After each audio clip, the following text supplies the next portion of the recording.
Okay, welcome back to what is episode number 5 of Aginspire. My name is Tommy Heffernan, and Aginspire is really just about having interesting conversations with people who I think are doing inspiring things in agriculture. And I'm going across the pond again to America this morning in America, it's afternoon here, to talk to somebody who I think is extremely interesting from a number of perspectives, and that's Jack Bobo. Good morning, Jack. Good morning. It's a pleasure to be with you. Thanks a million for your time, Jack. I really appreciate it, and I'm looking forward to getting some insights because I've heard you speak before, and you have so many insights into different things, and it comes, I suppose, from your experience. And you also have, you're in the profession, you're a food futurist, which is in itself a fascinating subject. But I came across you first with your TED Talk, and it was Why We Fear the Food We Grow. And I just thought your journey through agriculture was fascinating. And before we talk about maybe the future of food and what you do currently, would you like to give people a bit of perspective on who you are, I suppose, and your journey into agriculture, and that young person who went to Gabon in Africa, to the rainforest to kind of discover what you want to do next in your life? Yeah, well, I'll go back even a little bit further than that, because I grew up in southern Indiana, which is a big agricultural state in the United States. And I have to say, I never really thought of myself as being in agriculture, even though cornfields came up to the back of our property. But what my family did have is we had a garden. And our garden, though, was probably a third the size of a football field or pitch. And we grew corn and green beans and cantaloupes and watermelon and strawberries and peppers, and my mother canned everything. And so in many ways we were sort of subsistence farmers, and we were all organic because we had child labor, which was me and my brothers. And so looking back, I realized that in many ways we were even more self-sufficient in terms of food production than many farmers who may grow one crop on thousands of acres or hectares. So it was a really good experience for me to produce that much food on that small a plot of land. But as you said, after my undergraduate studies, I went to Africa, spent 2 years as a science teacher in Gabon in Central Africa, which is the middle of the rainforest. And then I came back and went to graduate school and studied environmental science and law. And I really thought that I would end up working in international environmental policy, but I landed at the State Department in the Office of Food Policy, and I very quickly realized that if I wanted to have an impact on the environment, the best way to do that was through agriculture. So I was just very fortunate to end up at the right place. And so I was there for 13 years. I spent a few years working on food policy in Africa, then in Asia, then in Europe. Then I ran our global biotechnology program for a while. And then my last few years, my only job was giving speeches. So I had an unlimited travel budget. I could travel anywhere in the world and just talk about the future of food, the role of science, and how do we better communicate with the public. And it was really at that time that I was sort of grappling with this question that the more I talked about science, the more you turn people off. Because science at the beginning of a conversation, it polarizes the audience. Those who agree more, and those who disagree actually disagree more. So I started going back and reading about cognitive psychology and behavioral economics and marketing and advertising, because I really wanted to know, how do people come to believe what they believe and know what they know? And when do people change their minds? And so I was fortunate, though, that that was my only job, and so I was able to try again and again and again. And so you give the same talk 300 times, and you hope you get better. But from there, I went and I was the head of communications for a global biotechnology company that was doing genetically engineered mosquitoes and salmon and apples and all sorts of controversial things. And then for the last year, I started my own consulting company, Futurist. And I'm working with food tech startups, big food brands, helping organizations understand what does the future of food look like, where are consumer trends and attitudes going, and how do you get ahead of trends so you don't get run over by them. Jack, it's so interesting to hear. There's so much in that. But if I take you back to sort of maybe the younger Jack Bobo going to Africa to kind of figure out the future for yourself, and that's a position a lot of younger people fall into. We don't know what to do with ourselves. It's easy to look backwards and see your path. How influential was that for you to go to Gabon and see what you saw? Did that influence your thinking? Did that change you as yourself? You talk about changing behaviors and mindsets. Was that influential in your career path to make such a bold move into maybe a different world? Did it open your mind, or how was that experience? Yeah, well, absolutely. And one of the things that I found really striking about it, though, is that in many ways, we need to leave our home and go someplace else in order to appreciate what we had. And, I often saw that, even when I was in Africa, that people in the village where I was living, they would, a few people would leave and go off to college. And when they came back, they were often considered outsiders. And yet they were passionate about like changing and improving life in the village, but they were no longer a part of the village. And so you have sort of that challenge that when you leave and you go off and you do something else, that you may not be accepted in the same way back where you started, but you're still, that perspective helps you to have a bigger impact on your original community. And did that drive your interest in the environmental? You said you went on to study environmental science. Was that what drove you to it, or was that maybe going back to your past in your own small farm holding that you had that interest?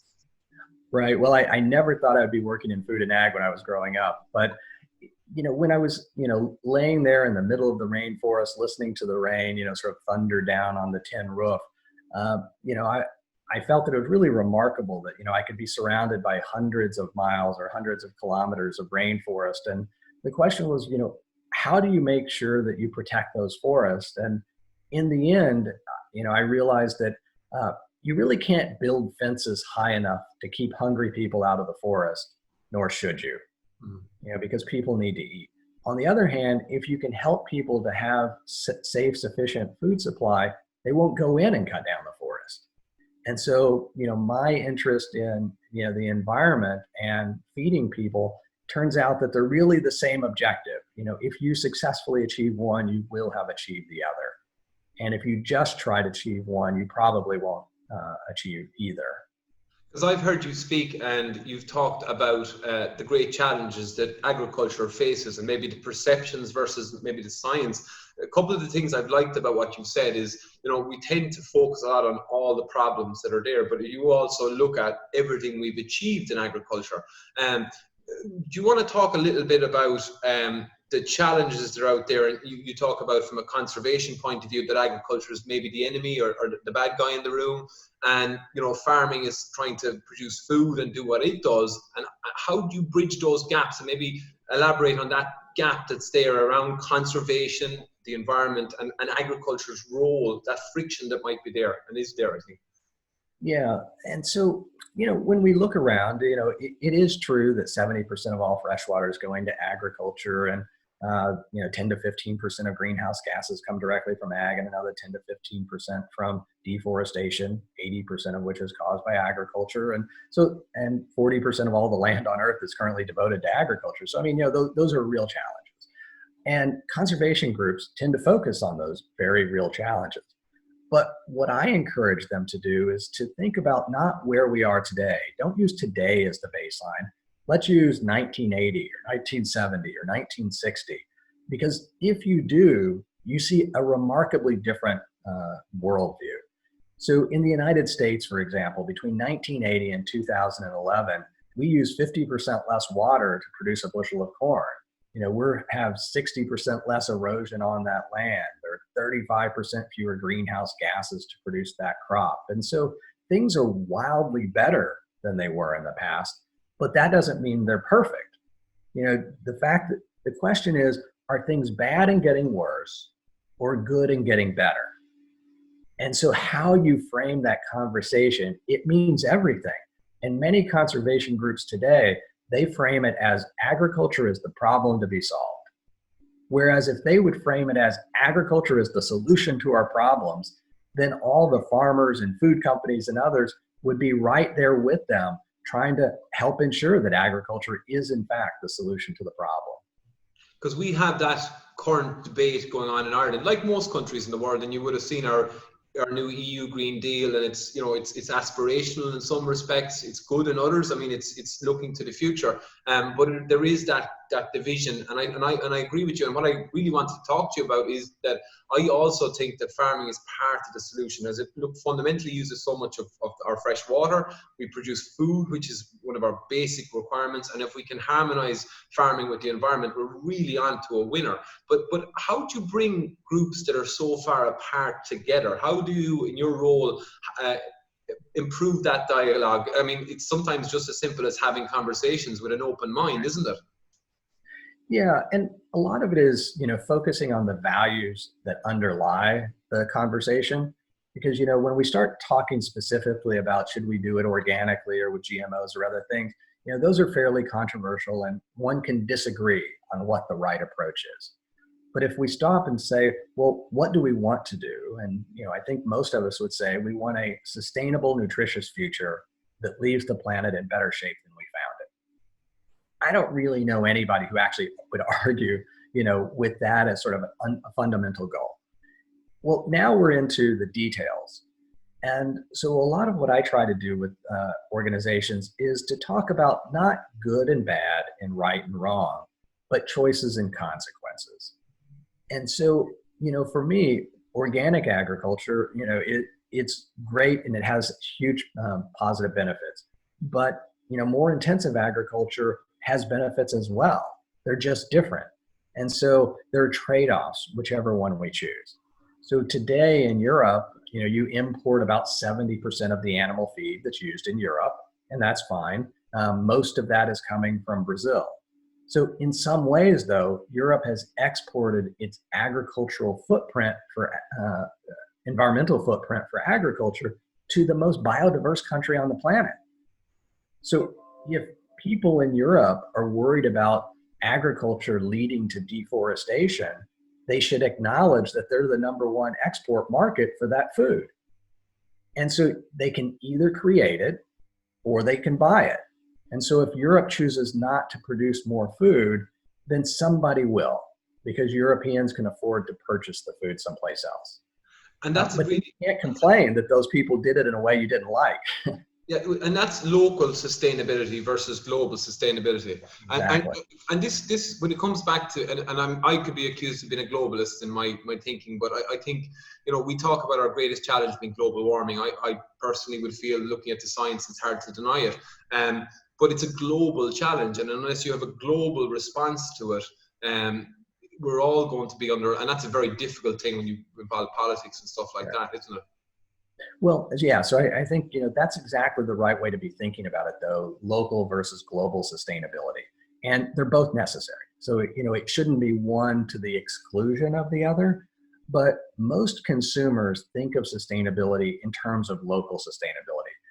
I want fewer pesticides, fewer insecticides, less fertilizer, all of those things that lead to a lesser impact on the local environment. So that's how they think about sustainability. But the reality is, if Europe is not producing the animal feed it needs and they're getting it from someplace else, well, that may not be as environmentally beneficial as producing it, in Europe.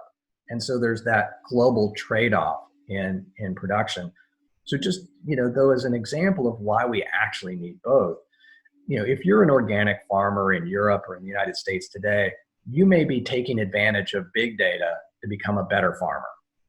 But big data exists because of those mega farms that were able to acquire the technology and the investments, but then that technology spread to everyone. On the other hand, if you're a large farmer in the US or Europe, you may be using low-till or no-till ag, you may be using cover crops, but the reason you're doing it is because some organic farmer believed in her heart it was the right thing to do, and then big data came along and proved her right. So those are ideas that probably would have never developed in a commercial agricultural system, because people just wouldn't have known. Farmers wouldn't have known, if I plant a cover crop, it's the variation between years would overwhelm the benefits of the cover crop. So you actually needed to aggregate all of that data from thousands of farms to see what was really going on. So our food system is just better because of its diversity. So is the future, and we'll get on to that, is it, because one of the other stats that you talk about is from the FAO, is about the amount of food we will need to produce in the next 40 or 50 years is the same amount we've produced in 10,000 years, which is a phenomenal concept to get around in our heads. Do you want to talk about maybe the food, when I've listened to you, and I don't want to put words in your mouth, but the answers to these challenges are not just regenerative farming, they're not just big data, they're not organic versus commercials. It's a marriage and almost of synthetic biology and all the food types out there, plant-based proteins, as you would see it. Am I correct on that, or do you want to put that in perspective? Yeah, absolutely. I mean, so the challenge is that, we're going to add another 2 billion people to the planet in the next 30 or 40 years. Those people are going to have increased income.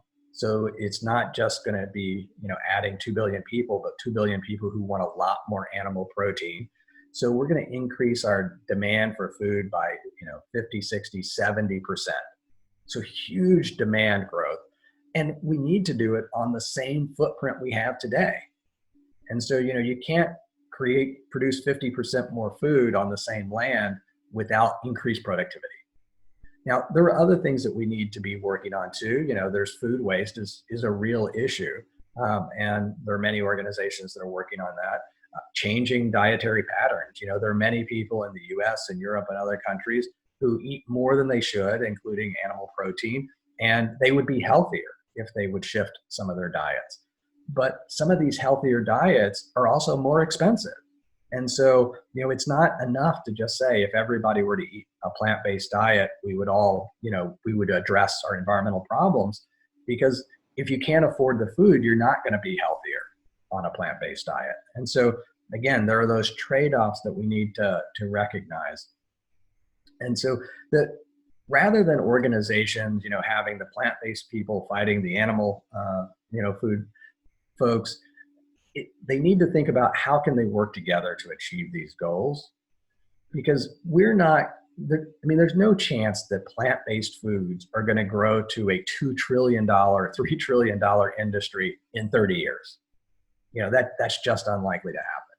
And so we're not really arguing over, whether it's going to be a plant-based world or an animal-based food world. We're really arguing over how do we achieve that 50 or 60% growth. And that's going to be some through animals, some through plants, and we need to improve both systems at the same time. So what you say to people, and I remember the first time I heard it was a couple of years ago, was a statistic about food safety, not food safety, but just food poverty, that 1 billion people or 1.5 billion people are in food poverty, whether it be through too much consumption or 800,000 people or somewhere like that go to bed hungry at night. And people will say, well, is that not just a sign that our food system is broken? What's your response to that? Yeah, so, every night about 800, after the current pandemic, 850 million people are going to go to bed hungry tonight. 850 million people. That sounds like a broken food system, because it's completely unacceptable that in a world that we have today, that many people should be going to bed hungry. But this is a question of how do we frame that conversation, because that makes it look like our food system is broken. But if we went back 30 years, and 800 million people, that's about 12% of all the people on the planet. But if we went back 30 years, 24% of all the people on the planet would be going to bed hungry. And if we went back 50 years, a third of all the people on the planet would be going to bed hungry. And 200 years ago, it was 90% of the people on the planet. So clearly things are going in the right direction.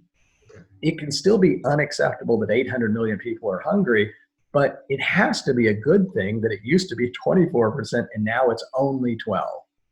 Okay. And so that's why you can't say the food system is broken if it was never fixed, right? If it was never better than it is today, why would you call that broken? So I just call it better. We're making, and that's whether things are, and that's back to what you said, are things good and getting better, or worse are getting good? So I think things are good and getting better, but it's a huge challenge. And I've heard you speak recently when you talked about, and it's Dr. Paddy Wall in Ireland talks a bit about it as well, as food is health, but you talked about maybe the annual budget for medicine spend in America is 100 billion versus the same sort of spend on health on food is 1 billion. And if you think about medicine to treat an illness versus food to nourish you, it makes no sense. Right. Yeah. But it's also understandable. For the last 100 years, we have been consistently reducing global hunger. So the investments that we've made seem to have been working out. But we're at that one moment in human history where we're transitioning from needing to produce more food to producing better food. So that's where, there is a little bit of a mismatch where, obesity is at an all-time high and we still have hunger. We do need to acknowledge that this is just a unique moment in time, and you shouldn't blame the system that reduced hunger for not addressing obesity, because it just requires a new system. And that's why the system needs to be improved. But, whatever improvements we have, it still needs to be as good as the system we have, which is feeding 7.8 billion people every single day. Okay. So what trends and what excites you in that area that we, that pivotal point that we're moving, that we can transition to people around nutrition and the importance of it? First of all, having it in front of them. I'm lucky to have my family, we can have a choice of foods. I mean, just having food in front of them, but then to change that, maybe is it an education piece around diet and nutrition that should be almost, and I talked to Frank last week about this, back into primary education. And you say about consumers that they've never cared, this is a great quote, they've never cared as much about their food, but never known as little about how it's produced. Is that right? Yeah. Right. So people have never cared more nor known less how their food is produced, which is, both what's great that they care, but what's worrisome is that they don't know. So they're asking for changes to our food system that won't necessarily accomplish their goals. And so that's where you end up with policy recommendations, frankly, a little bit like the Farm to Fork initiative in Europe, that, it's okay to want to reduce the risk of pesticides in Europe, to want to reduce the fertilizer use, to want to expand organic food production.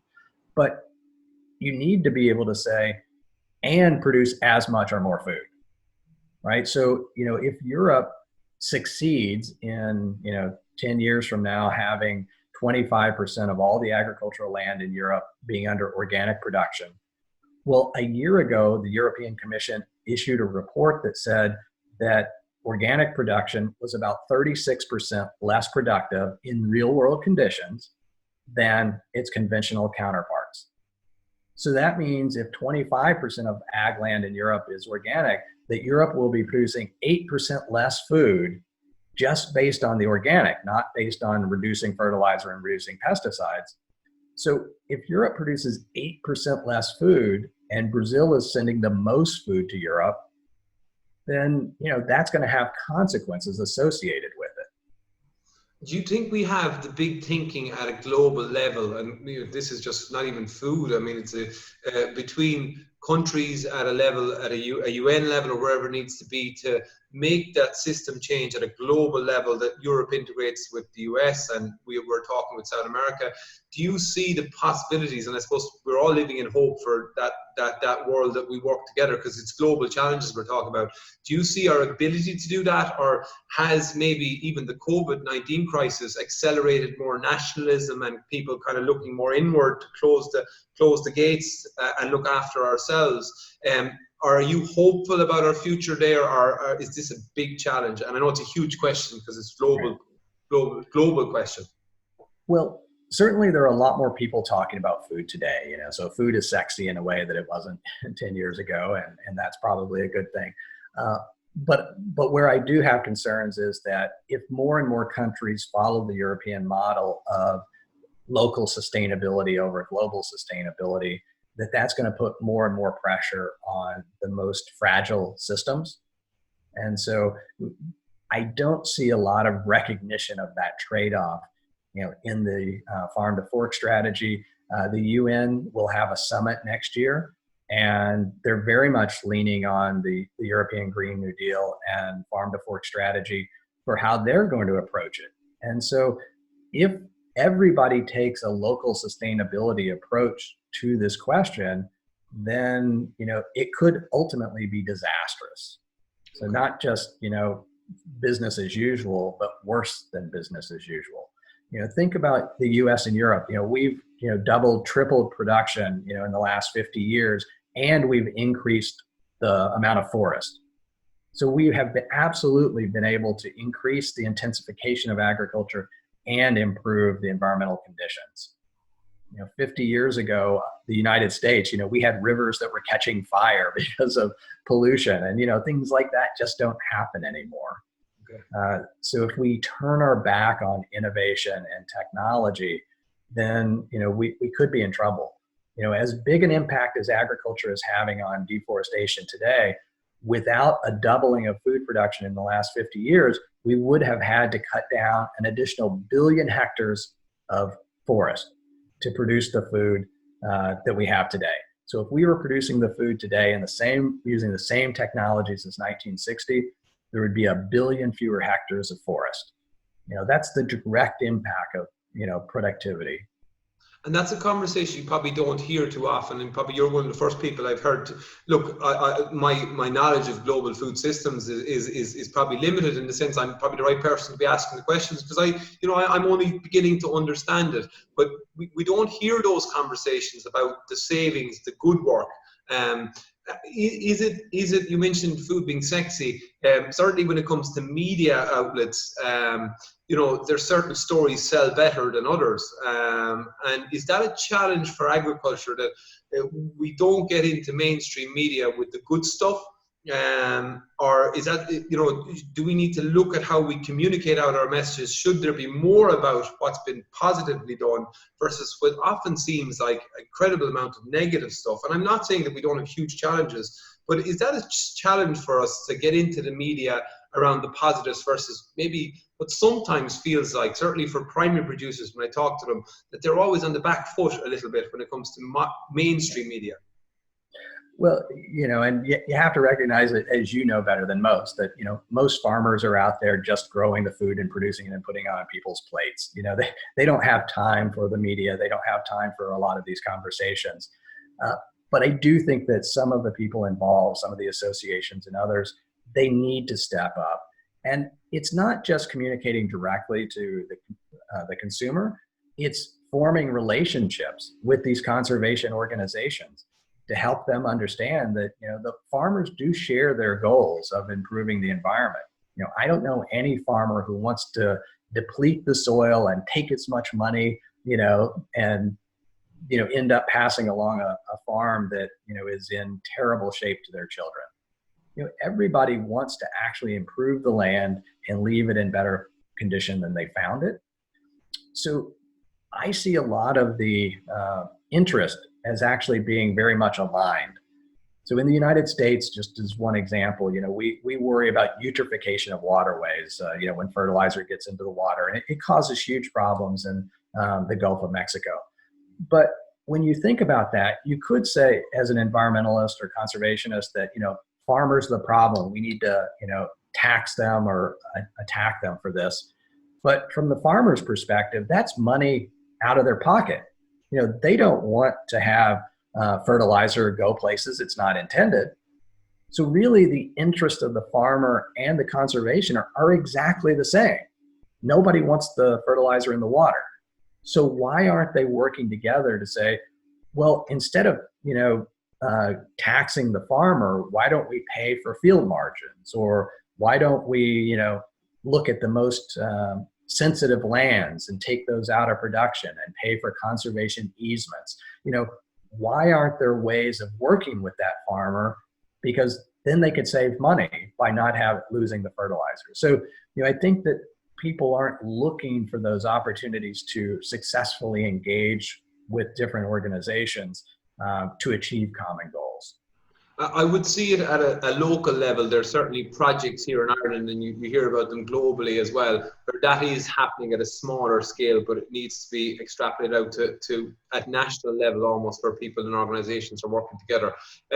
You mentioned biotechnology at the start, and it's an area I don't know much about. You read a little bit about artificial intelligence and how that will shape the future. as a food futurist, maybe a little bit about how biotechnology will work in agriculture. And maybe I should ask you in the start is how do you predict the trends that are coming, and how do you become a food futurist in the start? And maybe then I'll ask you the biotechnology question. Sorry, I should have asked you that first. Sure. Well, start with, how does one become a food futurist? I think one changes your name on LinkedIn and says you're a food futurist, and that's about it. I think the real difference, though, is how you approach problems and how you think about the future. Because as a food futurist, it's not about predicting the future. There's nothing about prediction in terms of being a futurist. What I'm trying to do is I'm trying to look around and see first, what are the trends that are out there? But then I want to understand what are the forces that shape the trends. Because, any of us can go online and look at, what are the latest trends for 2020 in terms of food or agriculture. But the question is, what forces are shaping those trends? Because if you understand the forces, you can get ahead of the trend. So that's one part of it. The other is that there are different possible futures. There's a future in which dairy plays a more important role in the health and nutrition of families, and there's a possible future in which people produce all of their dairy proteins through fermentation and it goes away.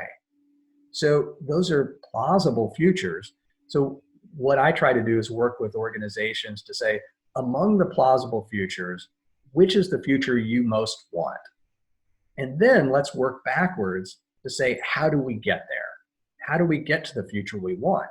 Because there's a future in which climate change, runs rampant and undermines production, and 50 years from now, we're all in a lot of trouble. And there's a possible or plausible future in which we get our act together and we work together in order to solve, mutual problems. And that's where you have to bring people together. And so that's where most futurists stop, is with, let's look at how to get there. I think one of the things that tends to be missing from almost every conversation about the future is, how do you rally people behind a vision in order to achieve a scale? And when you look at many of the global efforts that are out there today, things like the Eat Lancet report, they have a vision for the future, but how they approach it actually turns off most people in the food and ag industry. So, if the people who produce 95% of the food are not on board with your vision for the future, it probably isn't going to happen. And so they need to recognize that how they talk about food and how they engage with organizations will be directly tied to whether or not they achieve any of their goals. And so future thinking, I think, is really relevant to any organization, whether it's the dairy industry, livestock industry, cell-based meat industry, or others. And most people don't sort of take the time to think about, what's my preferred future? What do I need to do today? How do I rally people behind that vision? So that's the motivation of change almost as well, because if you're talking about a pivot and a change, that's very difficult. And you mentioned that you did a lot of research in psychology, and I've heard you speak about, to get people to change their mind, how we seldom do. So that's an incredibly, it almost seems like it's a simple thing to say it, but to actually do it. Have you examples of that maybe in other industries, Jack, where it's worked, or have you personal examples where you've seen that? Right. Well, so just one concrete example. Probably 5 or 6 years ago, I was talking to the head of an organization that was mostly opposed to GMOs. that was sort of their reason for existing. And I spent a time at the National Academy of Sciences with the person talking about how I saw the role of organic and conventional and biotechnology, the diversity of the food system being the strength of the food system. And, at the end of it, the person was like, I'm surprised that somebody from the State Department has such a nuanced view. Now, I'm thinking, of course, that's all we do at the State Department is nuance. But, in some ways, what she was really saying is, I'm surprised that you're not a complete idiot. And that's really what you're trying to do, is if you can get your biggest opponents to the point where they think you're not crazy, that's when you can start to have a conversation. Okay. And so that's a lot of what I'm trying to do, is to meet people where they are, acknowledge the impacts of agriculture, but to look at, how can I actually help them to achieve their goal rather than, fight them over the details of it. And, when I point out, that Europe's biggest, the country that sends the most food to Europe is Brazil, that's a surprise to many in Europe. And their initial thought is, well, we should be producing more in Europe. And so now we're on a different conversation than we were, just 5 minutes earlier. When we talk about choices and consequences, it's different than good and bad. It's fascinating stuff to see somebody like you who thinks about things at that level, because often we operate at a micro level, we don't see the macro. The macro drives the micro ultimately. I did touch on it and mixed it up with another question about biotechnology, and that's an interesting one as well, because GMOs are very hotly debated. And look, I don't know much about them. What I've read, I mean, it's very positive stuff, and particularly with some of the challenges we face, they'll also be part of the solution going forward. Do you want to give an idea to people about what biotechnology is and what it might even look like in agriculture over the next decades? Right. Well, in many ways, genetic engineering, GMOs, have already passed Europe. So, I don't see Europe necessarily getting back on the bandwagon of genetic engineering. The open question relates to technologies like gene editing. And genetic engineering is when, you sort of insert an entire gene or set of genes into an organism. So you make it resistant to pesticides or insecticides or insects. But gene editing is more like going in and tweaking the DNA, the sort of thing that would happen through just random mutations anyway. And there you can, make small changes, but they add up to significant changes. And so the question as to how those things are going to be regulated in Europe and whether they're going to be common or rare is still an open question in Europe. Whereas in the United States, we've mostly taken the position that since random mutations happen all the time, we don't need the same level of scrutiny that we would for inserting an entire gene. Therefore, companies, there are dozens of companies in the US and around the world that are trying to produce these gene edited crops with a much lower level of regulatory oversight. So that means that we can get not just, 2 or 3 new products a year, but we could ultimately get, 10 or 20 or 30. And when you think of the challenges we face, it's not going to be one solution, it's going to be hundreds or thousands of solutions that are needed. And so if Europe wants to reduce the amount of fertilizer that's being used, by 20% in the next decade, well, if you could add soil microbes that fix nitrogen themselves, maybe you don't need to add as much fertilizer. Or you can add soil microbes that allow the plant to absorb the nutrients more efficiently. You don't need as much fertilizer. Or you can find ways of binding that fertilizer, to the soil. So there are all sorts of ways that one could achieve Europe's goal, but it has to be a pro-innovation, a pro-science, a pro-technology strategy. And it's not going to be enough just to use less fertilizer. It needs to be less fertilizer plus innovation. Same thing with pesticides. The proposal is to reduce the risk from hazardous pesticides by 50%. Well, I don't know anybody who would argue with, reducing the risk of hazardous pesticides. But Europe reduced the amount of pesticide exposure for hazardous chemicals by 20% just the last 5 years anyway. So, things are already going in the right direction. But when you put that into the strategy, it makes people think that there's this huge problem. But if you were to look at cancer rates across the US or Europe over the last 30 years, they're declining. They're not increasing. So, we've already been reducing the amount of hazardous chemicals in our environment, for decades. And so what I worry about is that consumers have never been more scared of the food they eat, and our food has never been safer. So, people are worried about preservatives in their food. Well, salt is a preservative. Vinegar is a preservative. Why are people worried about salt and vinegar?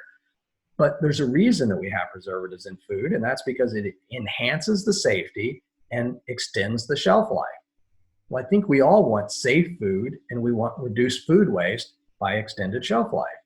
So how do we have a more reasonable conversation so that we can balance our desire for, clean eating with our desire for reduced food waste and our desire for safe food, instead of trying to choose one silver bullet that's not going to solve all of our concerns anyway. Is it human nature maybe to chase the silver bullets? I think we all are guilty of that. Just two last questions for you, Jack. I suppose looking as a food futurist, and I had to practice that a few times this morning because it can be a bit of a tongue twister actually. But if at a micro level, as individuals involved in agriculture, and you're talking to me as somebody who works in agriculture, what's your advice at a micro level to individuals and producers around trends that are happening, and saying, look, if you could give me one or two bits of advice, what would they be? And maybe secondly, at a macro level to maybe organizations and countries, and what are this, maybe it's the same advice, but looking towards the trends that you're seeing at a micro and a macro level, what's your 2 or 3 bits of information that we need to be thinking about for the coming decades? So I guess my main piece of advice is that none of us are smart enough to figure out exactly the right way to solve all the problems that we have. And so rather than trying to say we should be producing food organically or using gene editing or whatever it might be, we need to allow other people to try to solve problems in their own way. So, I tell people that my personal mission is to de-escalate the tension in our food system so that we can all get about the business of saving the planet in our own way. And so if we worry less about what other people are doing and focus more on what we're doing to address the problem, I think we would all be better off. Okay. You give a wonderful insight, and there's very few. You quipped about changing your LinkedIn profile to Food Futurist, but I think, in fairness, anybody who's listened to you or heard you speak will understand the depth of knowledge you have, and that comes from the experiences you've had throughout your career. I know you have a new book, The Halo Effect, that's coming out shortly. I'm 10 books behind where I should be, so it is going to be on the list. But do you want to tell people about the Halo Effect and what that's going to be about? Yeah, well, it'll probably be early next year when it's actually in bookstores, but it's really trying to take a look at the consumer psychology and how do our brains lead us to make bad decisions about the food we eat and the health of the planet. And just one example, coming from the title, The Halo Effect. When we see something like low fat on a product, we think, oh, that's healthier for us. But it could have higher sugar or lower protein, right? So the fact that it's low fat makes us believe that it has all sorts of additional healthy aspects to it that we won't even look for. And so that kind of psychology is, as we become aware of the halo effect, the aware of decision fatigue. Everybody knows that you shouldn't go to the grocery store and go shopping when you're hungry. Well, that's because of decision fatigue or mental fatigue. When we're tired and hungry, we don't make as good of decisions. And so when you understand these different psychological biases that we have, then we can all make better decisions. But what I try not to do is to beat people up with science. What I really want to do is lead people to knowledge.